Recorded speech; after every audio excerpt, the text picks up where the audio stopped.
Ketua MPR RI Bambang Susatyo menyinggung wacana amandemen Undang-Undang Dasar 45. Majelis Permusyawaratan Rakyat MPR RI kembali membahas terkait rencana amandemen Undang-Undang Dasar 1945.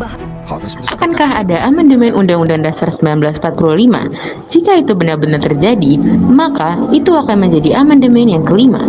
Apa itu amandemen? Apa yang akan diamandemen? Bagaimana pengaruh dari perubahan yang terjadi pada konstitusi negara ini? Saya Adila Kansra Madani Husemahu dan mari kita simak pembahasannya. Sidang Umum MPR Majelis Permusyawaratan Rakyat pada tanggal 19 Oktober 1999 merupakan momen penting dalam sejarah politik Indonesia. Sidang tersebut menghasilkan amandemen konstitusi yang dikenal sebagai amandemen pertama yang mengubah beberapa aspek penting dalam sistem pemerintahan Indonesia. Salah satu perubahan utama yang dihasilkan dari Sidang Umum MPR 19 Oktober 1999 adalah pembatasan masa jabatan presiden. Sebelum amandemen ini, tidak ada batasan waktu yang jelas mengenai berapa lama seorang presiden bisa menjabat. Namun, melalui amandemen pertama, masa jabatan presiden dibatasi hingga maksimal 2 periode. Masing-masing periode berlangsung selama 5 tahun.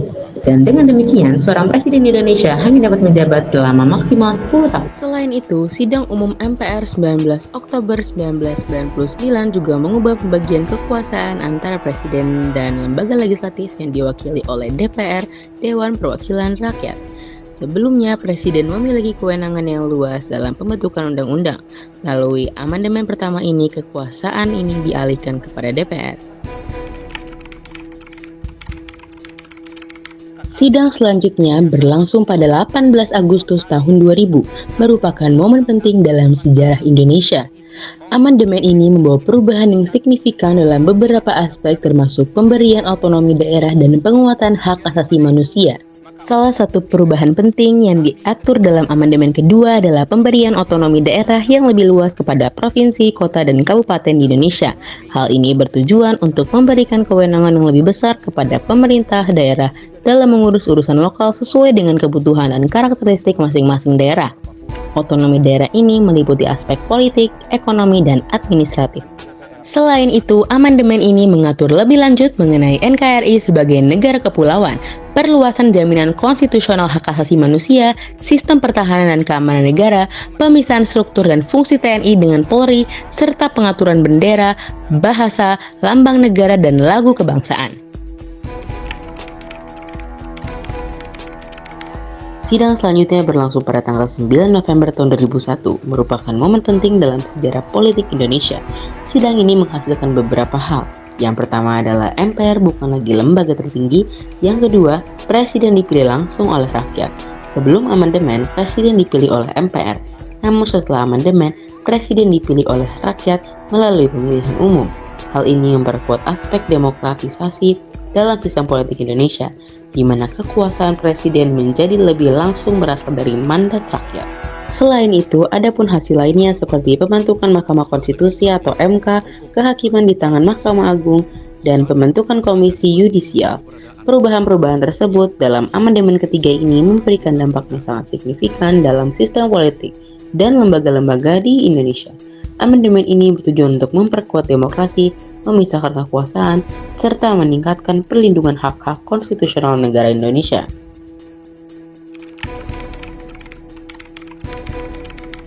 Agustus tahun 2002, hasil amandemen keempat Undang-Undang Dasar 1945 yang membawa sejumlah perubahan dalam sistem politik dan lembaga-lembaga negara di Indonesia. Seperti halnya, DPD dan DPR menjadi bagian dari MPR.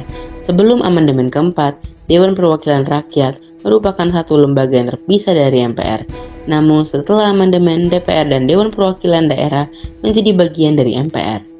DPD merupakan lembaga perwakilan yang mewakili kepentingan daerah.